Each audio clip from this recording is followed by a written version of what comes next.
All rise.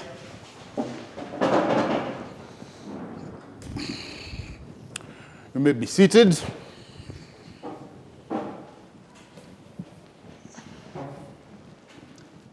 Thank you, Your Honor. For this opportunity today, we are in case 003 of May 2021, and it's a case about a wife, Stacy Lugari, who wants a divorce from her husband, Yusuf Hussein, alias Gidi.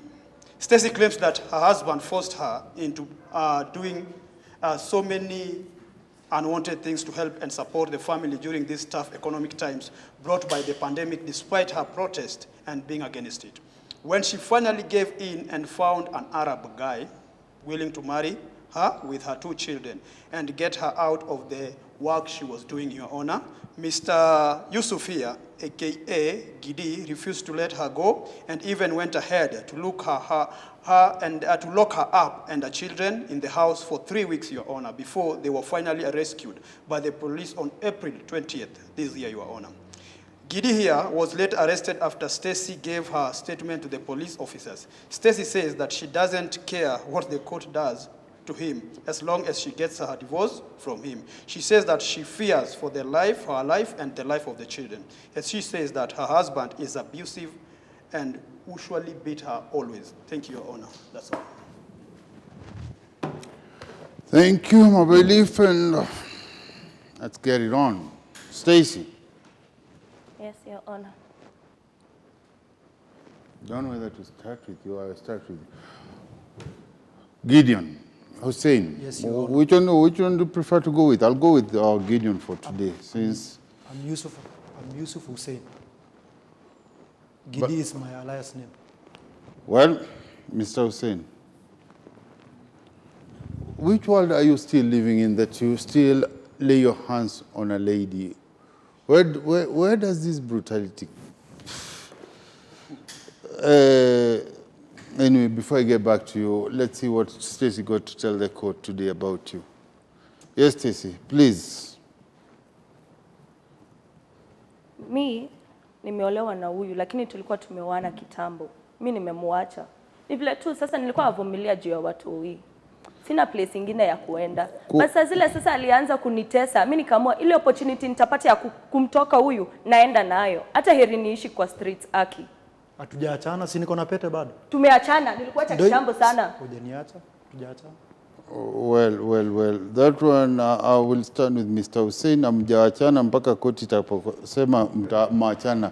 Hata hivyo, maybe your heart is no longer with him. You want a separation.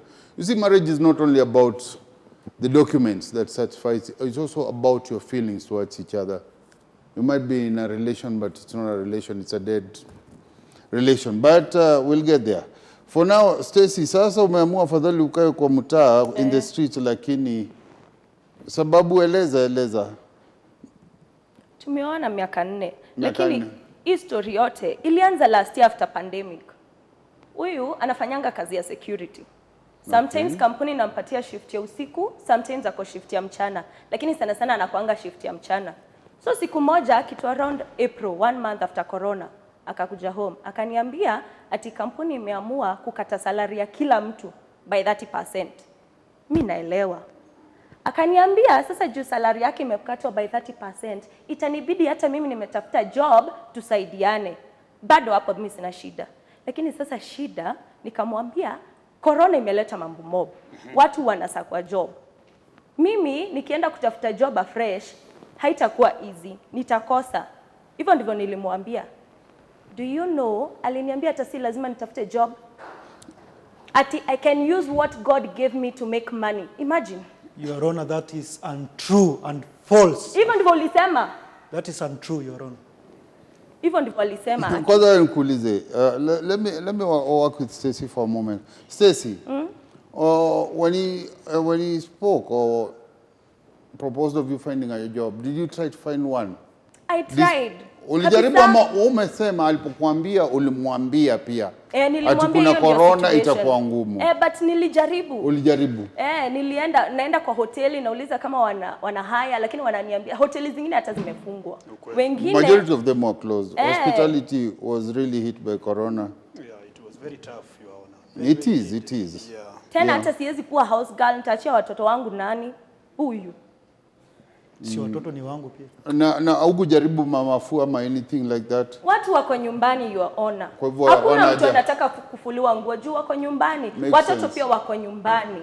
Makes sense. Yes, Your Honor. And on that about mamafua, Your Honor, you see when the pandemic came, it was very, very difficult for people to allow people from outside to come into their homes. Yes, because you don't know who could be carrying the... Yes, so I understand. It was really, really tough, Your Honor. I understand. Makes sense. Yes. Na wasema hukumwambia alivyoaccuse that you told her to use herself to make money? Your Honor, hizo vitu zote anasema ni uongo. Basi tuambie ukweli Bwana Hussein. Mimi kitu ilifanyika ni mimi nilikuwa nachapa tu hela yangu tu venye nilikuwa nafanya job kama kawaida, nilikuwa tu pale kama security guard. Kwa nafanya tu job yangu narudi tu mtaani. So nilikuwa nawaachia kitu tu hapo ya kukula. So hizo vitu yeye alikuwa anasema hakuna kitu kaa hiyo. Na bado tuko na watoi. Kwanza watoi wawili warembo sana. Watoi wazuri. Tuko na watoi. Nyamazisha hiyo mdomo, usiongelele watoto wangu. Hata unawajalingi. Si ni watoi wangu pia. Unawajalingi. Ni wangu pia. Wewe kwani uliwazaa peke yako? Si ndio baba watoto? Kwani uliwazaa peke yako? Si ndio baba watoto ana haki? Hata ukiachia utazaa peke yako. Stacy, excuse me. Oh sorry. Hey, order. Use appropriate language. Watch out how your words here. Stacy, yeye ni baba watoto, mwachane msiwachane, shetani au malaika, ndio baba watoto. You know, whenever mlikuwa mnazaa huko mlikuwa mko sawa. Kwa hivyo sasa mambo yameenda kombo, bado DNA ni yake. So, Stacy, is it true what he said that he kept providing for the family hata na epidemic? Sababu unaona affidavit yako umeapa kuwa aliwapimia chakula to the extent of starvation. It is true. Kindly explain. No, the job, when he said that I can use what God gave me to make money, mimi nilikata. Kabla mfike hapo, hebu nipeleke. He didn't just come one day and decide, okay, you know what, let's use God's given assets or whatever to try improve our living. Tell me how it started off. That was baada ya ashakata mshahara, ashakata mshahara, mambo yamekuwa mangumu kidogo, nini ingine, he became violent. How did he start behaving? No, he was okay. Sasa zile sana nilimwambia sitapata job na nikakosa kabisa. Akaniambia I use what God gave me to make money. Nikamwambia hapana. Sasa drama ndio ilianzia hapo. Excuse. Going with you David.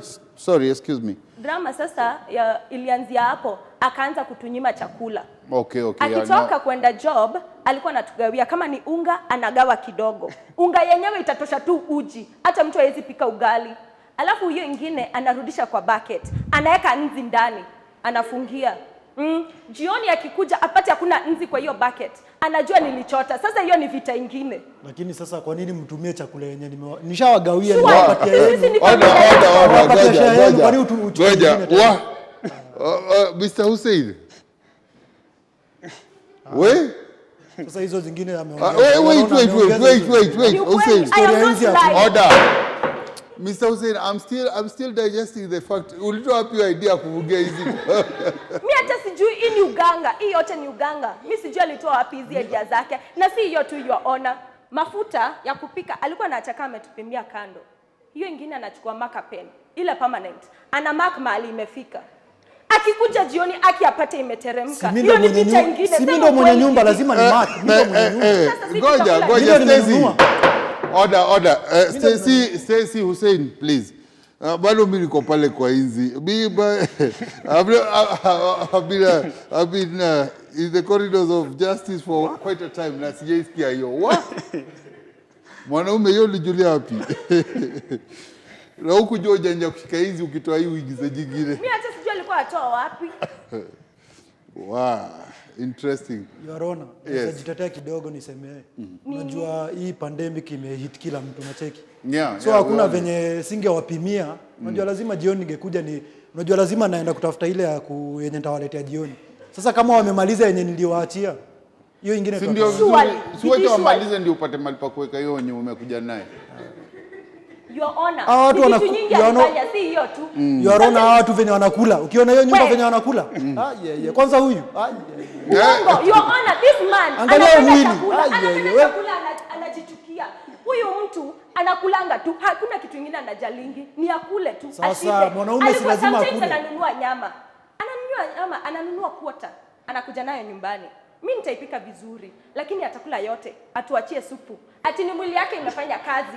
Ajirudishie shukrani, ni yeye nguvu yake. Unaona, ukiangalia hii mwili kwani inajengwa na mawe. Hii mwili sasa lazima mwanaume nikule. Mimi ndo mwenye nyumba. Order. Hey, excuse. Kwani nitafanya kazi aje? Excuse.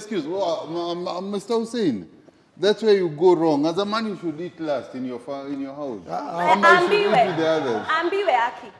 Si uracha watoto kwanza wakule na bibi. Imagine hata mtoto hawezi mpatia nyama, ati akunywe supu. Unaona mimi ndo kusema kwa hiyo nyumba. Sasa hakuna venye si atiwe kusema hapa na kama wanadamu. Kama mimi ndo naenda kutafuta ndakula aje? Hussein tuelewane, kama wanadamu unajua kila group ya animals ama beings, we have a way of living. Kama tuseme kama mbuni, an ostrich, the male will take most care of the eggs and will be the one to lay on the eggs for most times. And for us human, it's a duty of a man.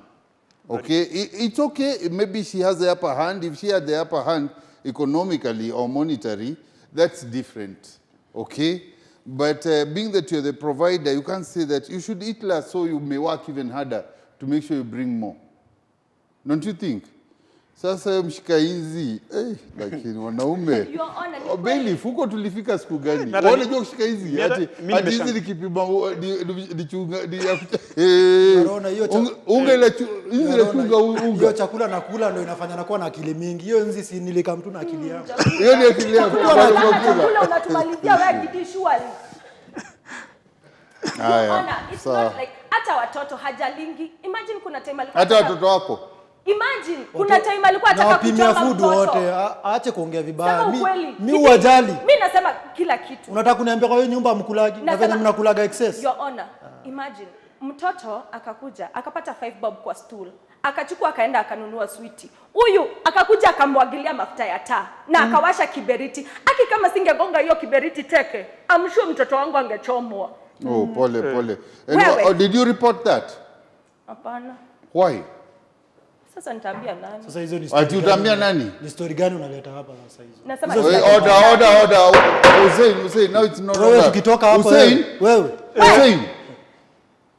Please, let's respect each other in court and please, this is not a threatening place. Ukijaribu kushtua yeye kama anafanya hivi kwa koti waona. What about I can't even imagine. Ukianza kutishia kotini, si nitakuonesha mahali tutatishia wewe vizuri. Sasa kama anasema vitu si za kuleta kotini waona. It's true, Your Honor. Imagine there was another time that my son akakunywa chai yenye ilikuwa imebakia. But Stacy will get there, but tunaenda two step at a time. I want to understand the whole case proper before I make decisions. Or before we see the way forward. Sasa kwanza niambie, why didn't you go to report to the police after such a threat? Anataka kuchoma mtoto. Sasa mimi niliona tu nivumilie juu ya watu. Vumilia nini? Na huyo mtoto angechomeka akue kilema ingekuwaje? I think anybody who gets into such a case, mtu kuthreaten mtoto ni mtoto. I don't encourage them to pick up coins or anything in the house without permission. Order! Look at you. Mtoto kuchukua anything that is not authorized, lakini to the extent ya kuweza kufikiria unaweza mchoma, that's beyond. That's beyond. It's beyond even imagination. I think even we have approved schools. Now, if at all he was a first-time offender, mtoto ana njaa uliwacha umepimwa unga, I think he has all the reasons and the rights to do that. Your Honor, he is 2 years old. Only. Imagine. Okay. Najua we were told monkeys are our relatives, but sometimes we go beyond them. Si ni wanyama kuliko wanyama. Anyway, Stacy, what were you also do? Are you trying to tell me before? Now already go. My mind. I'm so like, I won't say mad, but Hussein tafadhali, utu na binadamu wako You can't threaten a child with the fire. Your Honor, unaweza uliza kama jirani. Mimi wapenda tu sana. When unasema leo uko on the spot, but from what the lady here is saying, it's true, hawapendi hata kidogo. Hiyo time sani yangu alichukua chai ilikuwa imebakia akakunywa. Huyu kutoka job akapata hakuna chai, aki alimchapa vibaya. Sasa unachapa mtoto wa miaka 2 surely juu ya chai. Mwanaume hata kule anapenda chakula. Ulichapa mtoto juu ulipata chai hakuna nyumbani. Vibaya sana. Imagine your honor, hata sasa watoto wamezoea. Wakimwona akikula hawezi muomba. Wanajua tu hawatapewa kitu. Na sasa let me ask you, nyumbani mnaishi vipi? How do you have breakfast? Do you have breakfast as a family ama kunywa chai mbele ya wengine anatoka? Huyu akiwa nyumbani tunaweza pika. Lakini sasa portion kubwa mtakula wote pamoja ama portion yake kubwa ni yeye achukue ile kubwa akule. Unasikia hata watu hii hawezi muomba, ni yakule yeye atosheke. Sufuria zimejazana hivi kwa nyumba. Anunuanga tu chakula yake na sufuria. Unataka security guard ashike aje mwizi? Unataka nisikule? Kwani mwizi anashikoga na tumikono tumekaa hivi? Sasa si lazima nijenge mwili. Unatustav surely Gidi. Hadi watoi. Mr. Hussein, maybe I don't know your line of duty and I don't know your contract with your boss, but kazi ya askari si kushika mwizi, is just to alarm and notify the others what's going on. Unaenda kushika mwizi pengine kwa bunduki ya kushoot. Ukufe. Unaona kama salo ilipunguzwa. Sasa nikikosa kushika salo kupunguzwa, ungepunguza ration ni wote. Lakini watoto wakule. Wewe hakuna kitu anajali, namletea keroma kwa keja, hakuna kitu bado anani-accuse hapo. Hiyo keroma umekuja umeroma sasa. Amekula 3/4. Kanyama unanunua quarter. Ile maji waliosha naye ndio wasichamusha wa kunywa supu. Imagine surely. Yes, Stacy, I think, well, it's still early to call, but yes. Do you show something else, or should I give him a chance to explain himself? Huyu hakuna kitu anafanyanga kwa, anajipenda tu. Imagine mtu akupatie 50 bob, uende ukanunue vitu hakuna.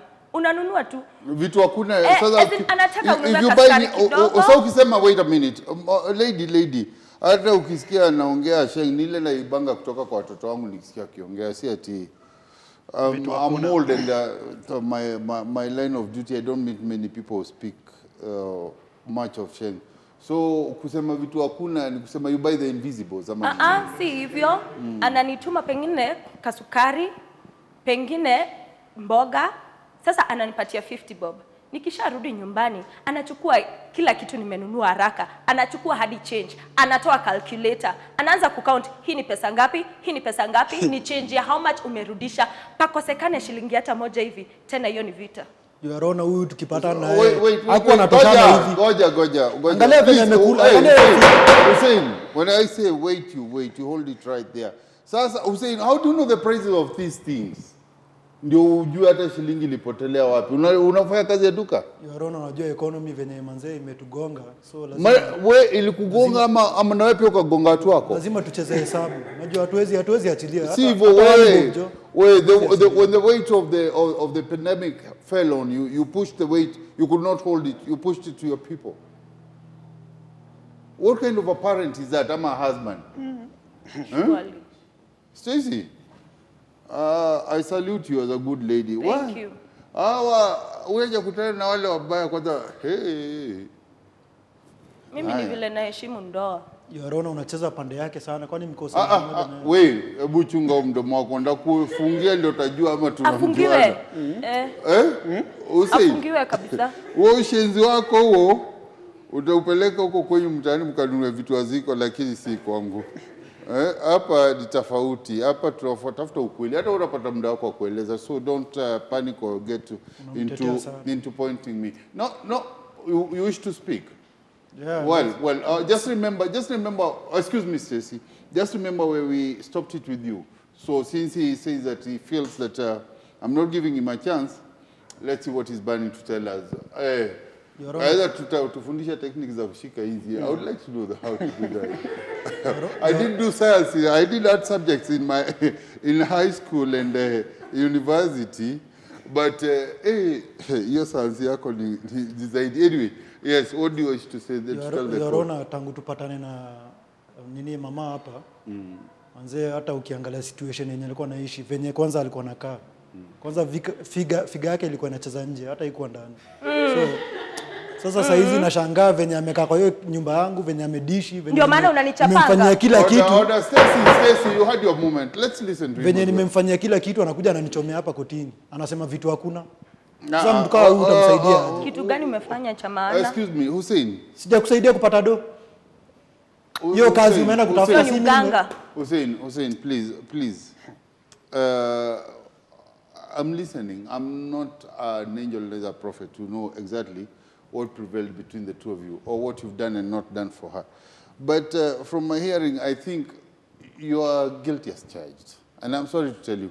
Seek open water, and if you accuse me, that would be of taking sides or being biased. It's very unfair because the court is not only me here as a judge. The court is everybody here listening to the justice being handled. If I mishandle it, I'm not only be doing injustice to you, I'll do injustice to myself, to the people of the land, and to the land itself. Yes, you are. I've been trusted by the people to be where I am. And it depends with how you present yourself and what you've been accused of and how you defend yourself.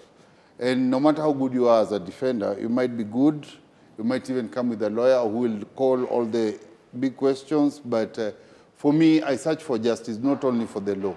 So if I feel that it was not just with what you did to her, hata useme ni kupande yake, useme ni mtoto, she's my daughter, or whatever you may say, I'll take the accusation, but justice will prevail. And Your Honor, I have something to say. Yes. Especially about marriage. Yes. Whenever you get married, you are there to develop each other, Your Honor. Yes. You can't be boastful and say that you are the one who has played the role of making her. As you are being the breadwinner, she was being the mother. Yes, she's the one who has made you to look clean the way you are right now. So you should appreciate one another. She was attending the kids you say you love. Yes, Mr. Hussein. So don't put those words saying that we're militia, sijui nini. Marriage is developing each other and staying on course. True. Thank you, Your Honor. Thank you, Mr. Bailiff. You always come in handy. Thank you, sir. Appreciate you. Mr. Hussein. Yes, Your Honor. As I tell you, I'm not here to take sides. I'm here. I'm here. You're right. Maybe I am here to take sides, but not her side, the side of justice. So, present your cards of justice, and we will all be listening. Your Honor, kitu mimi naweza sema, nimemsaidia kutafuta kazi. Hata hiyo mwili ukiangalia manze inakaa money maker tu. Hebu angalia kutoka juu hadi chini. Wait. Hiyo ni kazi, hiyo idea. Wait. I can't take what you're trying to tell me. Please. Don't make me just adjourn this court and send you to hell like forever. Please, don't push me that side.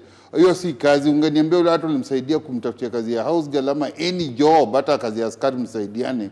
That would be a job. Lakini kuniambia ati you pushed her into... Hiyo kwanza, it's a criminal offense in this country to practice that kind of a trade. Hiyo tumekataza. Your Honor, when I refused, sasa hivyo ndizo drama alianzia kufanya hivyo ati juu nimekataa kuenda. You push your woman out to the public to find money with her looks and oh my God, you don't even have a language to try what kind of job unasema utafutia bibi yako. Lazima watu wafanye kazi kwa nyumba. Kwani anakaa chini anakula tu bure? Anakula tu za bure. Si pia wewe ufanye kazi. Ndio maana unanichapanga hivi. Yaani badala ngoja Stacy, ngoja please. Nani anachapa mwingine? Wewe wacha nguulize mwanaume. You still stand here with a ring saying you have a wife and you are pimping your wife out. Si ni wife yangu bado hatujaachana, si ndio? Tumeachana. Yangu nilitupa kitambo. Yako ulitupa lakini yangu sijatupa. Na mimi ndo kusema, mimi ndo naamua. Your Honor, unasikia venye anaongea? Hakuna venye tutaachana na mimi sijaamua na unaenda. Aje. Usijali Hussein, ndio kusema kwa nyumba. Hussein, usijali. Nitakuonesha vile mtaachana na wewe ndio kusema. Nipima hapa sana ndio. Usijali, utapimwa pia. Ngoja uko underweight, hata sijui utapima nini, si neno. So anyway, don't push me to be pastoral, because already things you've said here, that you pushed your wife into that kind of life. So you pushed your wife to go and see other men for reason of finance. You are on, unajua venye nimekushow tu kwa hii pandemic, unajua kuja kuwa na wera. So imebidi tu tutafute wera. Hizo zingine zimekosekana. Sasa kama hiyo iko, mbona ungeniambia ulimbaya, I don't know. Hapana, hiyo ni kazi. Si wengine wanafanya, kwani wengine wanafanya si watu? Si wanachapa tu wera na wanakamna tu na ganji jioni. But you understand, it was against her will. Tema, mimi nimeolewa. Nitaambia watu nini? Anaheshimu ndoa yake. Nitaambia watoto nini Gidi? Watoto wakiniuliza naenda wapi nitawaambia nini? See, it's not about the kids, it's not about what people will think. It's about respecting yourself to the extent I feel, or I see you respecting yourself. You are not ni wadogo. This beast of a man here is just pushing you because of money. Ni pesa chakula tu nilikuwa natafuta.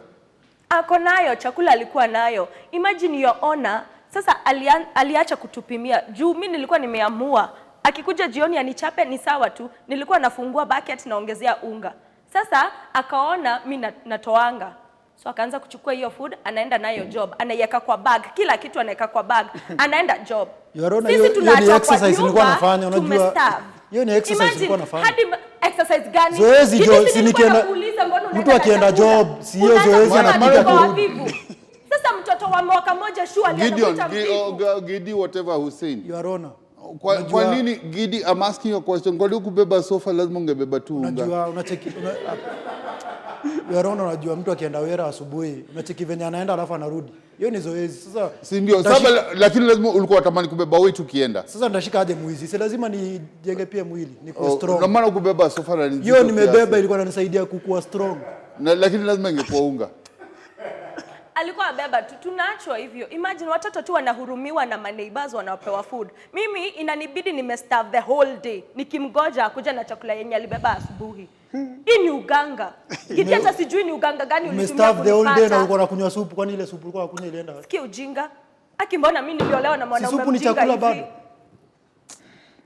Yeah, ni ngumu you waona. I'm sorry you waona, but it's so funny how to see a man. Gidi, hizi style zote tunatoa wapi?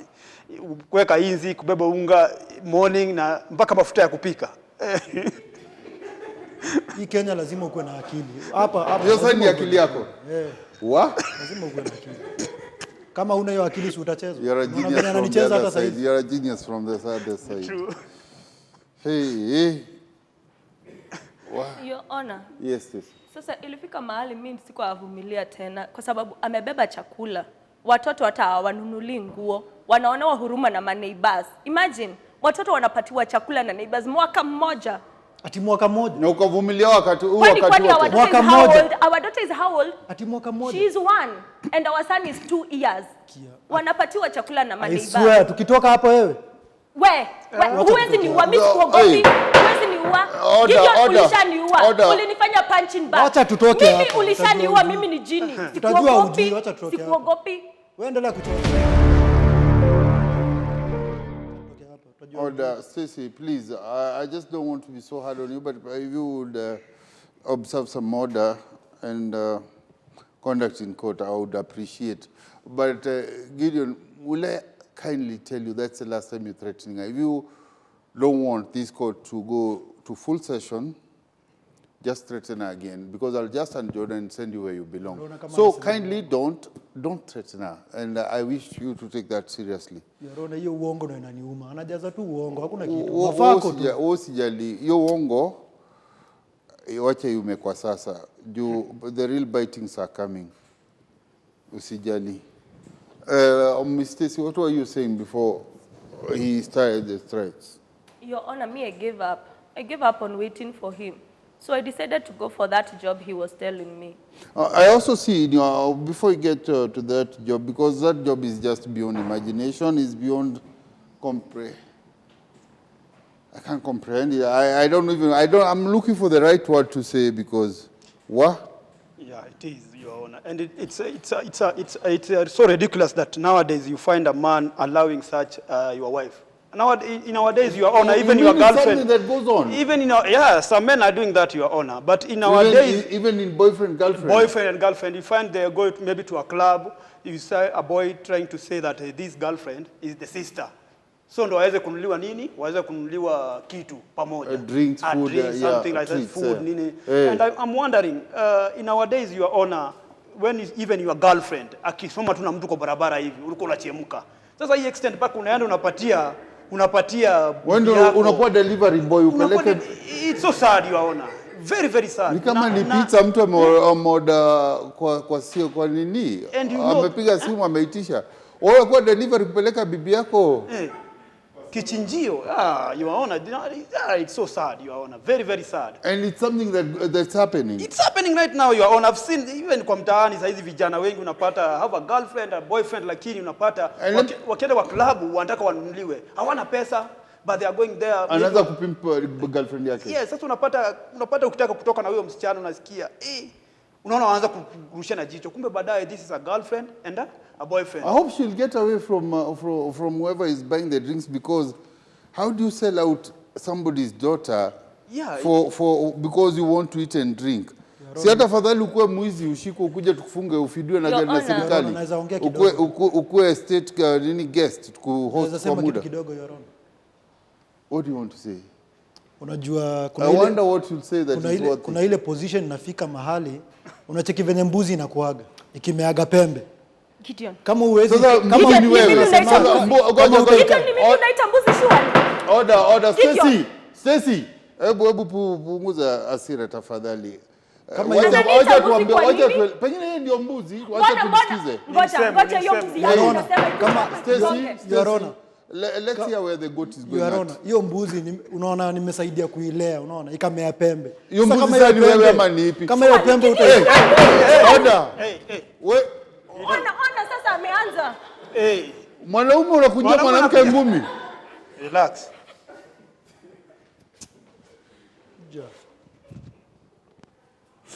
Oh my God. Wewe nitakurarua. Wewe. Nilikwambia usisituane usijaribu kumtishia kwa ikoti. Tafadhali usijaribu kumtishia kwa ikoti. Lakini you know what, I'm just seeing a lot of is it idiocy or what kind of, is it a comedy? Wewe unajua uko kotidi. Bibi yako ndio kujia ngumi nikao unaenda kwa hivyo ndivyo ananichapanga. All this time amenifanya punching bag. Nani anachapa mwingine? Si wewe unataka kunichapa? Hiyo time yote unanichapanga Gidi. Mbona unichape surely? It's pathetic. Hiyo pembe ndazikata tu kitoka hapa. Hiyo pembe umemea. Acha uone. Ndazikata. Mr. Billy, Your Honor. When is the last time we had such a it's not interesting. Stacy, please. You're also pushing too hard. Kwanza umepigwa ukasukumwa mpaka kwa streets ukafanya what you did. Sasa kuitwa mbuzi leo si ajabu. Kwa hivyo wewe ulichinjwa tu. Usifanye hiyo eti ni ajabu mpaka waanze kurusha viatu kwa koti hapa kotini. I've just spared him because you are the one who aggressed him, but thank you. What do you wish to say? What do you wish to say more? There's this part of your affidavit that he locked you into the house in the house for a while. Yes, that was. What was it all about? Hussein, tafadhali, ulikitaka kusikia na kuuliza. Nimemuuliza yeye. Your Honor. Sasa zile niliamua kuingililia hiyo job juu alikuwa anaenda na chakula yote. So I went for that job. Nilikuwa naenda mchana. Narudi hata kama sina pesa nyingi, at least niko na kidogo na baia watoi food na wabaia nguo. Yeye akikuja jioni na chakula yake ni sawa tu. Lakini kuna day moja aliniambia ati ataenda shift ya usiku. So mimi nikaona juu nilikuwa natoka mchana, wacha niende usiku. Kitu around saa 1 kabla curfew ya saa 4 haijafika ili nilikuwa nimerudi home. So mimi nikatoka. Nikiwa pale kwa streets, nilimuona. Akakuja mahali tulikuwa rende ya maladies. So akakuja, hakuwa ameniona. Na ninasema ukweli, hakuwa ameniona. Sasa akaanza kuchagua nani anataka. Hivyo hata yeye anakuanga kwa hii job. Si ati ni mimi anaingililia tu. Ona sasa. Lakini saa zile macho ilipatana hivi, Your Honor. Huyu alitoka mbio, ni kama alikuwa ameshikwa na wenda wazimu. Watu waliachwa hapo wakiuliza kwani ni mwenda wazimu? Juu hawajui walitoka mbio kwa nini, lakini sikuwa show ni bwanangu. Juu nani atasema huyu ni bwanake? Excuse me, he had come to do some shopping alafu Yes. Alikuja hapo, tulikuwa hakuwa anajua niko hapo. Juu nilienda hiyo job lakini sikumwambia. I didn't Is tell it a him. kind of fetish or are you mentally unwell? What's wrong with you? You push your wife into some kind of not very good business because it's Alafu dirty because anaiendelea. it was against her. Your Then the Honor. next minute you're going to hiyo pesa ulikuwa unasema kuna ya chakula ndio unapeleka unainvest upande hiyo tena. Your Honor, unajua hakuna venye utalipia nyumba rent, alafu kuna mtu kwa nyumba tu kazi yake ni kudishi na hakuna kitu anafanya. So That is imebidi your wife. That's your reasoning and these are your kids and wife in the house. That's your reasoning. What do you call when you go beyond human IQ? What do you call the least of the least? Mtu wangu. Mjinga. Tunamuita mjinga. unaniita mjinga. Order, please. Even in all aspects. When is stupid sasa. Hey, wasikia anasema order na waruhusu. Ananiita mjinga, Your Honor. Wengine na sababu zake, lakini hata hivyo mi pia sioni mbali na hiyo. Well, anyway, so I was asking you before you get to that one day you came to the streets and you met. I was asking you about this incident that you filed that he locked you and the kids in the Yes, house. that was after that after happened. this incident. Yes. Oh, okay, sorry. Yes. So hiyo day hakukuja home. Before he says that I'm biased, do you have anything to respond to what she's just said? Kitu nilifanya nimfungie kwa nyumba, Hey. Your Honor. Oh, okay, Your Honor. okay. I understand you. We are no, we. Najaribu kueleza hiyo ni Yes, point yake. yes.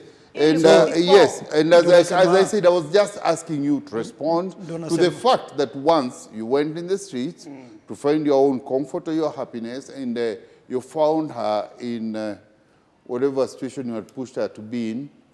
So why did you have to go there, or what got you going there, or what was special about the other person? Your Honor, kuna mse tulikuwa nafaa kupatana, so alikuwa ananishow story na Wera. Eh. So kuna Wera fulani ilikuwa imetokea mahali. Wera. Na alikuwa kuitia Wera ilikuwa mnakuja na mtu mwingine ama Wera ilikuwa kumpelekea mtu mwingine? Ilikuwa tu madam alikuwa ananisaidia, alikuwa ananiokolea. Na mbona tena Alinishtua nikam, so mimi nikafika pale akanishow venye kunaendaga nini, ndio tukapatana na yeye. ukainuka. Ano- Alafu why did you run away when you saw your wife? Hata mimi naendelea kufikiria hapo. Wewe unaendelea kufikiria. Hiyo yote ni Hussein, uongo anasema. watu kaa tu wapatia hata miezi mbili ufikirie. Ndakupatia mahali upumzike ufikirie, usiogope. So yes, so continue. He is still thinking Hakukuja about home. it. Hakukuja home hiyo siku. Hata the next day hakukuja. Akakuja home after 2 days. Na Yeah. hakuataka kuulizwa kitu. Akajifanya mkali sana. Lakini mimi ni nani? Sikumuuliza kitu kwa sababu Si mimi ndo mwenye boma. Utaniuliza nini? hata sikukuuliza. Venye tu amesema mimi Hussein, can you stop sikumuuliza. interrupting? Let's listen to her because You you had your already- moment you said you want to think. So keep thinking. We'll get back to you. Juu already nilikuwa nishapata ako ka job. Hata kama haikuwa pesa nyingi. Please, as in what nilikuwa job na are you hiyo talking pesa. about? Hiyo yenye alinipush. Juu si aliniambia And niende why do you speak nikatafuta of it pesa. like? Why do you speak of it? Kwa sababu watu I wanaita know it fed your kids. I know it fed your kids and maybe clothed them. But why do you speak like you're so proud of like you? I was not proud, Your Honor. I did Ama you not want got to used go to it there. na ukaona pia ni kazi I had to, unaendelea. kwa sababu huyu unaona But the way you amedisappear. speak, ati nipo, yani you speak like it was kind of a job you accepted.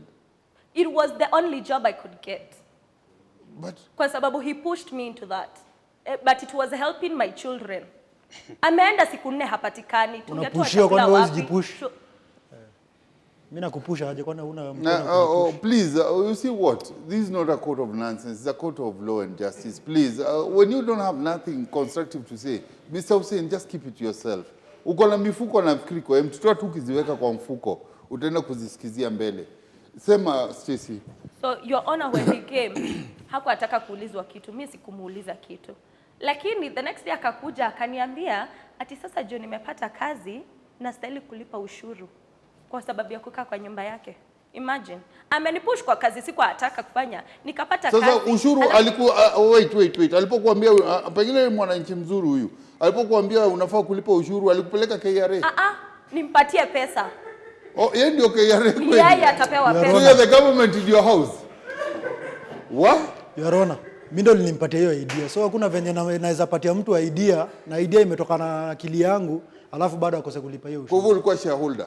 Si bado alikuwa anaishi nyumba yangu na mimi ndo nilikuwa nalipa rent. So ushuru hakuna venye unaweza kosa dividends, dividends at the end and come up na proposal. Your Honor, hakuna venye unatoroka gava ulipi ushuru alafu kwangu lazima ulipe. Akiepa gava ku happy. Anaepa mimi haizi liepa. Uongo hiyo. Stacy. Your Honor. This case mimi sijaisikia kitu kama hii. Mimi nasikia maajabu hapa. Hata mimi. Idea nilimpatia, kazi nikampatia, ushuru ndio hiyo anafaa alipe. Rent hata alipagi. Shu aligidi hata una aibu kusema hadharani. Mimi ndo nimekujenga hata kusema hivyo.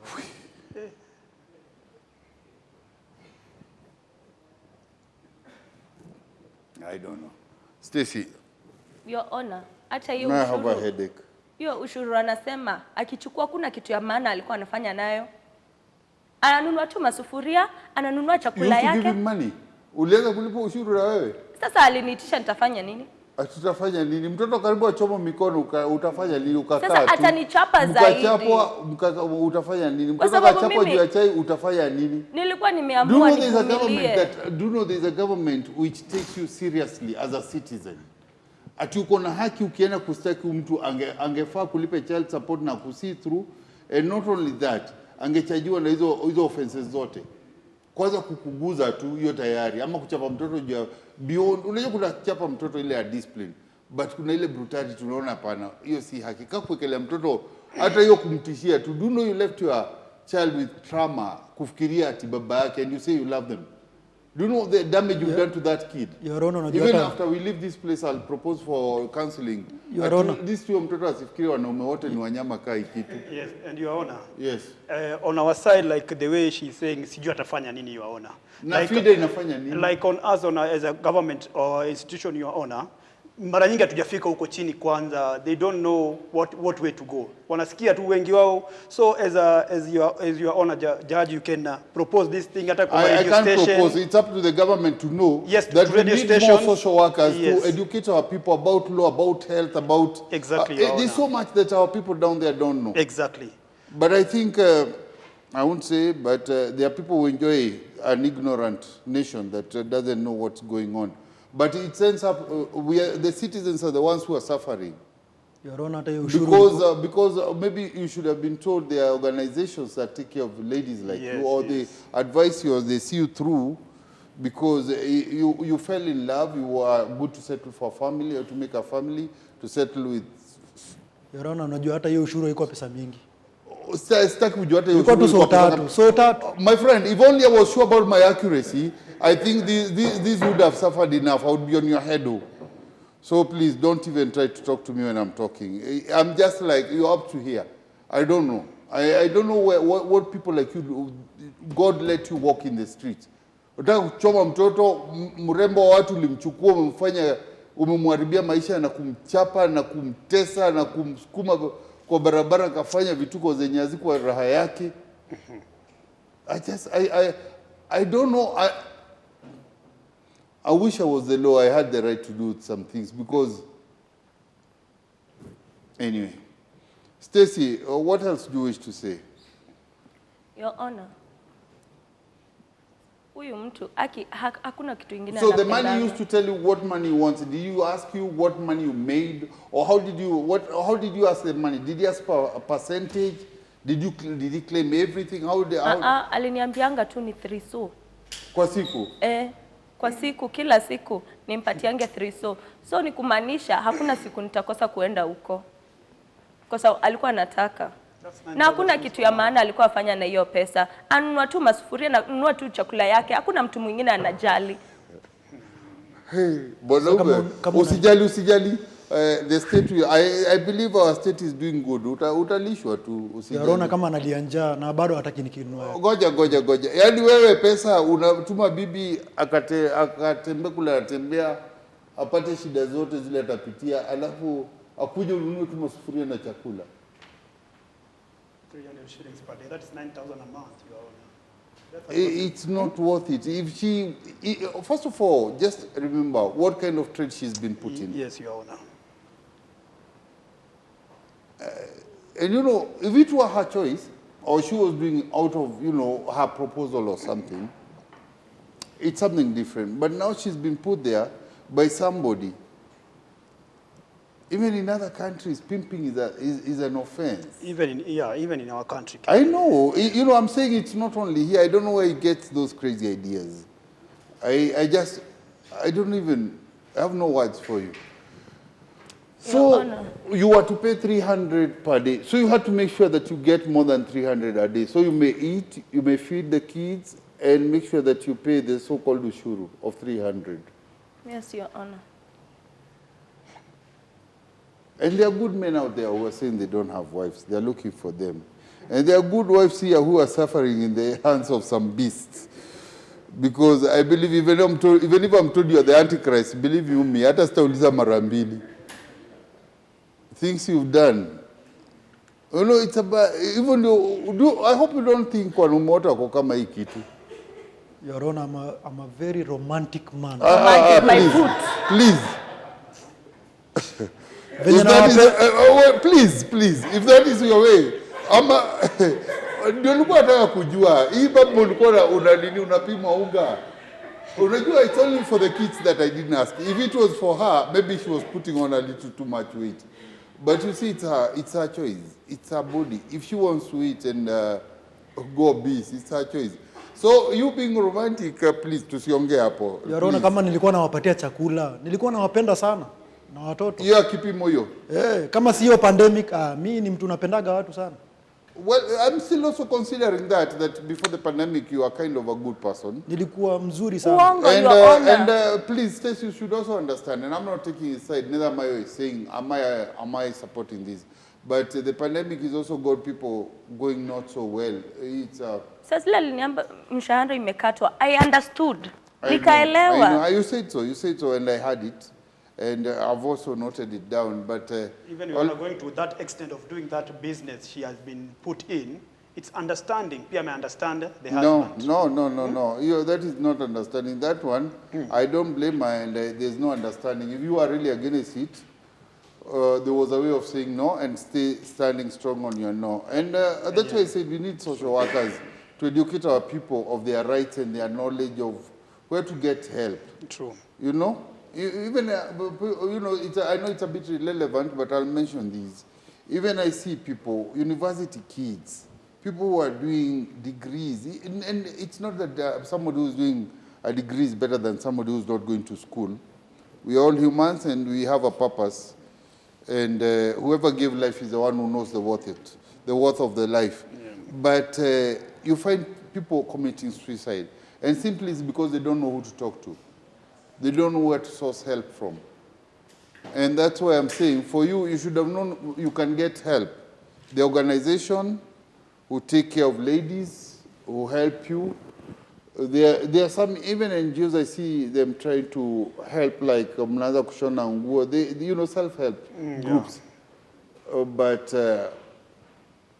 I see you've tried to hold strong on your marriage. For you coming forth to ask for divorce and what you've gone through, I give up. This one I won't hold back. I think it speaks for itself. Okay, Your Honor, I gave up. Mimi nilipata njia ya kutoka. Oh, ushapata njia mwenyewe? Nilipata na Mwarabu. Tuambie njia yako. So that's another part. Maybe there's a good ending. Let's hear from you. After all your tears and struggles, maybe there's a good ending.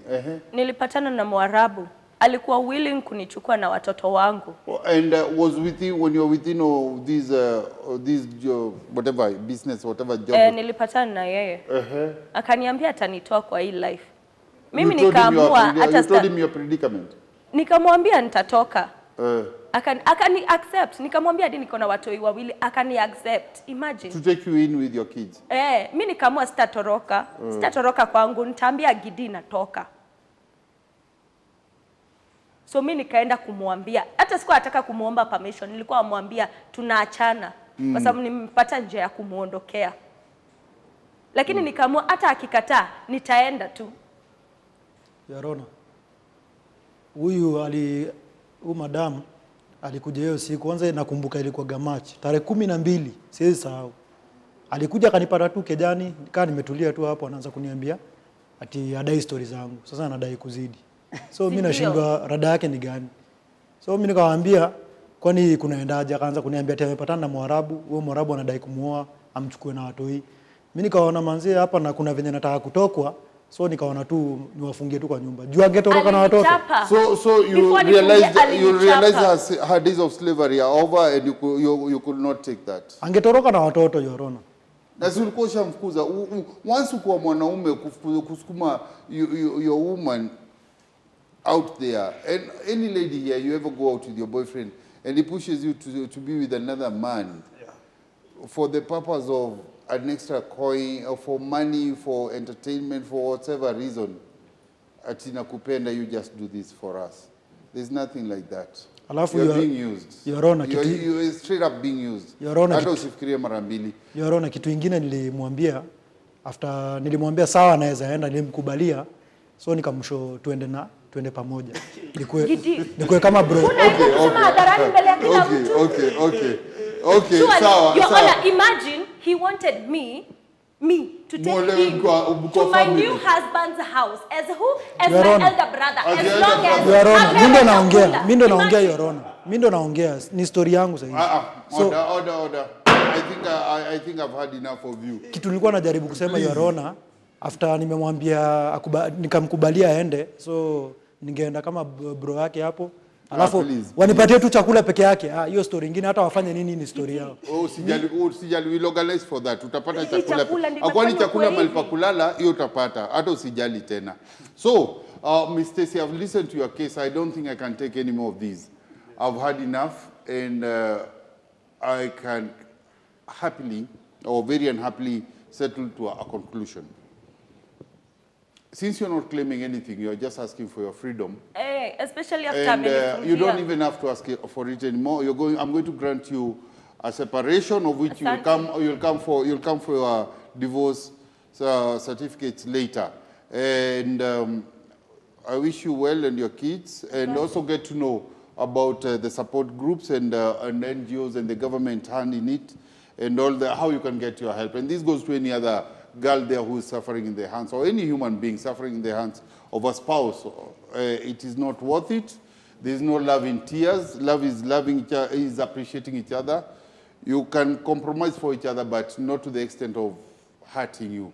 If he's not doing it for what cause, then I don't think, we don't have to bend your spouse or your partner backwards to prove love.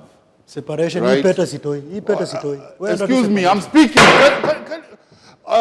Don't put me to make my judgment when you are away. But since you've interrupted, I will stop there. I was just trying to talk to the nation of anybody who will ever hear from me that love is not bending your partner or your spouse backwards. Love is appreciating and caring for each other, going that extra mile to make them happy, not to make yourself happy. And happiness is to both of you, and it's contagious. Once you get your spouse or your partner happy, you'll be happy for sure. But since that's a story for another day, we're dealing with Ms. Stacey. Ms. Stacey, you've had your side. As for you, I think I think you'll need to go in for counseling. Hii mambo yako ya kushinda ukikula na kufikiria mnaweza olewa. You have a sense of insanity. It's not even humorous anymore. So anyway, I won't sentence you. I'll just take him in, let him stay there for some while. I think I'll revisit your case in like 3 months. Yeah. I'm just fed up with you. I have no words for you. I'll decide what to do with you in 3 months, and you're not going out even after that 3 months. And all in all, Ms. Stacey, I wish you well. Please make him a state guest, and court is adjourned. All rise. Mr. Hussein. Hey. Honor. Bwana Hussein.